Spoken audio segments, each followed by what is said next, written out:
A paz do Senhor, meus irmãos, nós estamos aqui na ADA TV para o nosso devocional e a nossa reflexão diária. Nós, nesta manhã, vamos refletir sobre o Salmo de número 23.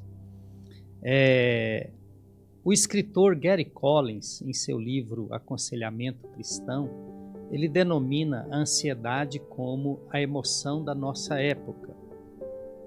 E a psicóloga Ana Maria Rossi afirma que 70% das pessoas se encontram estressadas em algum nível. Esse quadro atual das emoções humanas tem várias origens. Dentre elas estão as mudanças rápidas da nossa época que geram incertezas, as preocupações com os suprimentos diários das necessidades, essa insegurança que está presente na vida de todas as pessoas e também a solidão e o isolamento. E diante desse quadro, nós fazemos referência ao Salmo 23, um dos textos mais conhecidos da Bíblia, em que Davi, a partir da sua experiência pastoral, ele afirma: o Senhor é o meu pastor. Ele usa uma metáfora para falar de Deus, aplicando a atividade do pastor de ovelhas. Os verbos na Bíblia, em toda a Bíblia, que tratam da atividade do pastor, que são aproximadamente 28, eles são classificados em 4 grandes grupos, e Davi, tendo esse conhecimento, faz essa aplicação no seu relacionamento com Deus. E ele diz inicialmente que o primeiro grupo de palavras abrange os verbos que exprimem a ideia de guia, condução. Deus como pastor, Deus é o nosso guia, Deus é o nosso condutor. Salmo 23, 2, Davi afirma: guia-me.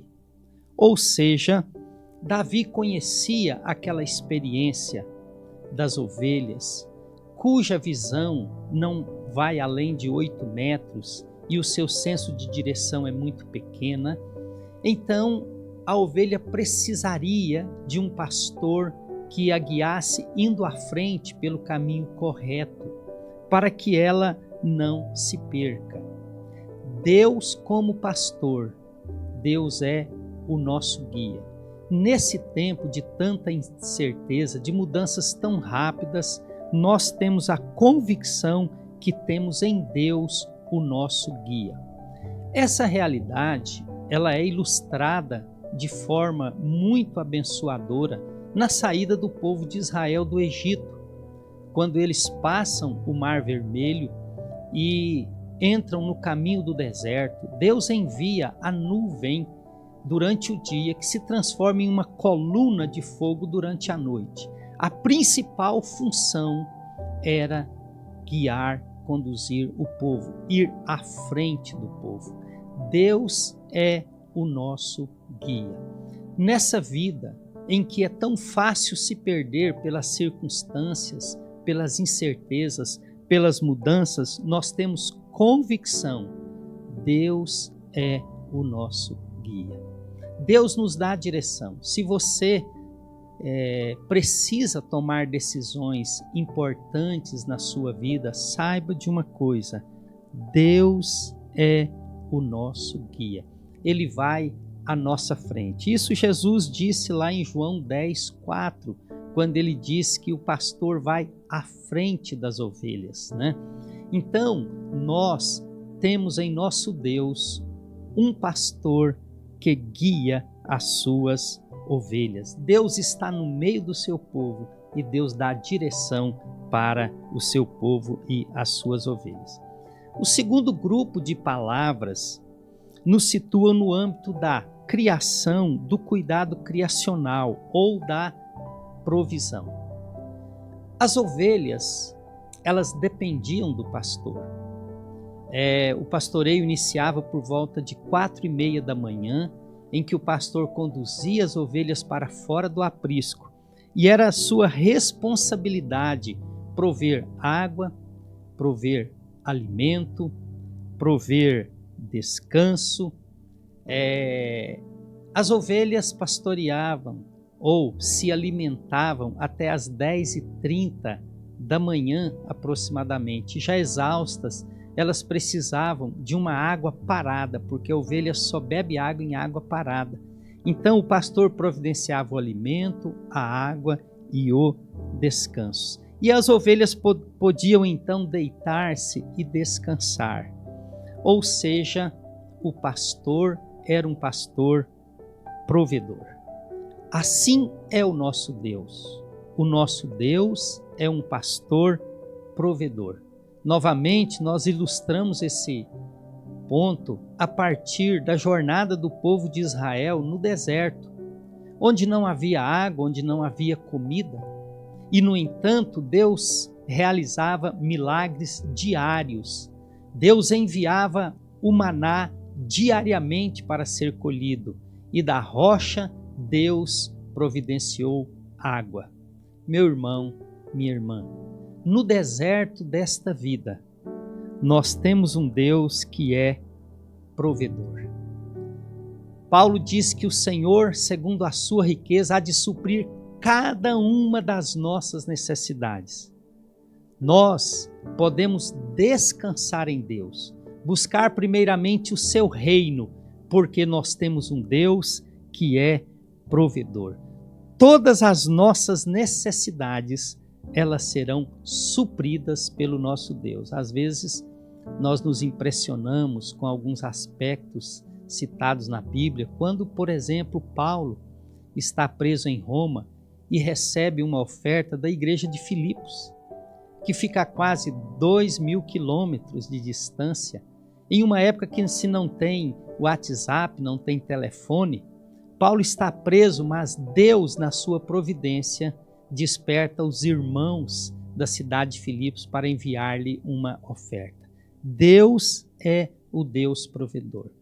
Se neste dia você está aflito, pensando acerca do suprimento das suas necessidades diárias, necessidades para o ministério, para a família, necessidades para o reino de Deus, saiba de uma coisa: o nosso Deus é um Deus provedor. Confie em Deus, descanse na sua provisão. Saiba que antes que você diga, o nosso Deus sabe a sua necessidade e está disposto a supri-la. Confie em Deus. Você verá o milagre e a provisão de Deus na sua vida, como nós temos em tantas passagens bíblicas, para que nós possamos ser fortalecidos por ela. O terceiro grupo de palavras que se refere ao pastor consiste na sua atividade de defender e vigiar o rebanho. Lembremos que a provisão era o trabalho do pastor durante o dia, mas a proteção era o trabalho do pastor durante a noite. Ao final do dia, o pastor levava o seu rebanho para o aprisco e ele também não dormia para que ele pudesse cuidar das suas ovelhas, para que ele pudesse proteger as suas ovelhas. As ovelhas, elas são animais frágeis, indefesos, elas precisam de alguém que as proteja.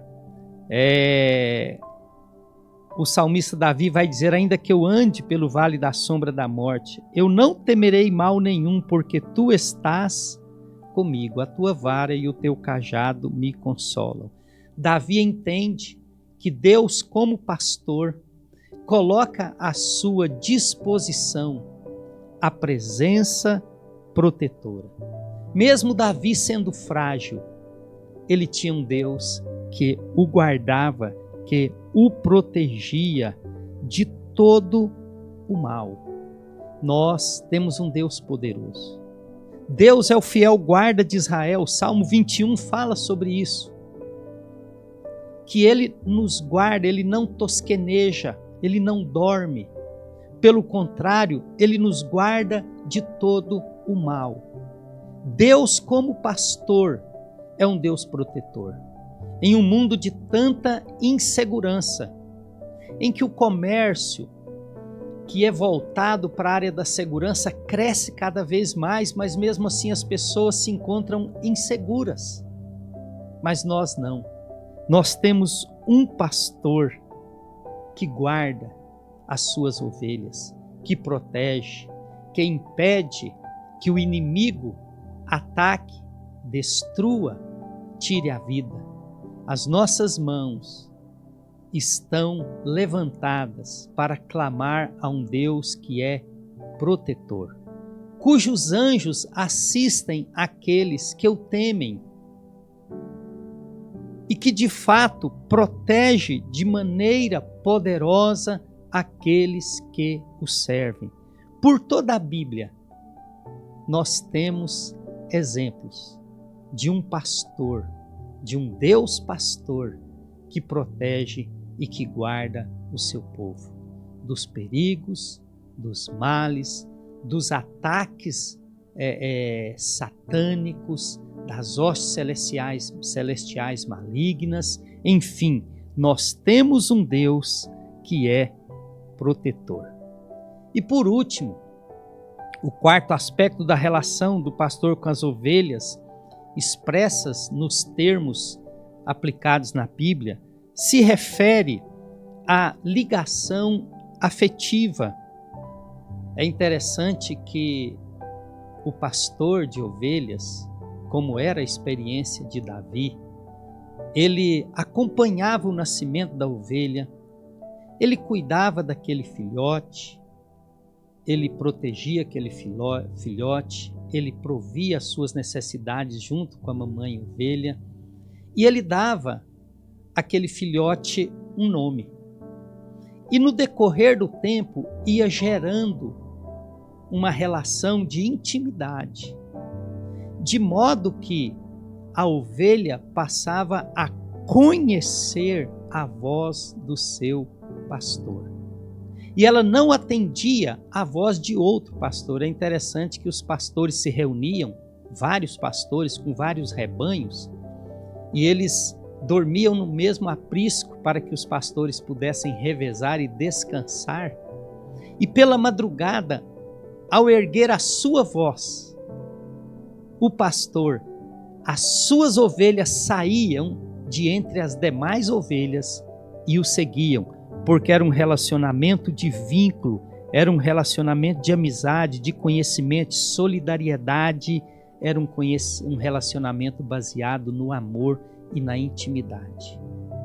Deus, como pastor, ele se propõe a se relacionar com cada um de nós com base na intimidade, com base na proximidade, com base no conhecimento, na amizade, na solidariedade. Salmo 25:14 vai dizer assim: a intimidade do Senhor é para os que o temem, aos quais ele dará a conhecer os seus segredos. Deus, embora seja santo, altíssimo, eterno, tremendo, glorioso, no entanto, ele deseja ter intimidade comigo e deseja ter intimidade com você. Por quê? Por causa da afinidade e do amor. Saiba de uma coisa: Deus ama você. Jesus ama você. Ele conhece o seu nome, ele conhece as suas dores, ele conhece as suas lutas, ele conhece os seus problemas, as suas dificuldades, e ele deseja se relacionar de forma íntima com você. Assim como o discípulo João colocava a sua cabeça no peito de Jesus, no momento de muita intimidade, assim Deus, como pastor. E ele deseja que nós conheçamos a sua voz e tenhamos intimidade com ele. E assim nós conseguiremos descansar. É muito interessante que na morte de Jesus, ele é furado de um lado e por uma espada, uma lança, e dali se origina água e sangue. Para alguns estudiosos da ciência da medicina, o acúmulo de água e sangue nessa região do corpo é o significado de um intenso amor. Jesus não morreu pela crucificação. Jesus morreu por amor, porque ama a mim e a você, com quem Ele deseja ter intimidade. Então, vivendo em um mundo de mudanças rápidas que geram desorientação, nós temos um guia. Vivendo num mundo em que as preocupações com o suprimento da necessidade, nós temos um Deus pastor provedor. Vivendo num mundo de muita insegurança, nós temos um Deus pastor protetor. E vivendo nesse mundo de isolamento, de pressa, de tantos problemas emocionais, nós temos um Deus para desfrutarmos intimidade com Ele. Que Deus abençoe a sua vida e que nós possamos caminhar progredindo no conhecimento de Deus como o nosso pastor, assim como foi a experiência de Davi. Amém? Eu gostaria nesse momento de orar com você, de ministrar uma palavra sobre o seu coração e clamarmos juntos ao Senhor. Amém? Vamos orar. Pai, em nome de Jesus, nós estamos diante do Salmo 23, em que Davi, a partir da sua experiência diária no campo com as ovelhas, ele vê em ti um pastor que é guia onde é tão fácil se perder, um pastor que é provedor diante de tantas preocupações, um pastor que é protetor e que é poderoso para fazer infinitamente mais do que pedimos ou pensamos, e acima de tudo, um pastor que deseja intimidade com seu povo. Que o Senhor abençoe de forma rica e especial cada um dos nossos ouvintes. Amém. Agradeço a todos vocês. Jesus abençoe a sua vida.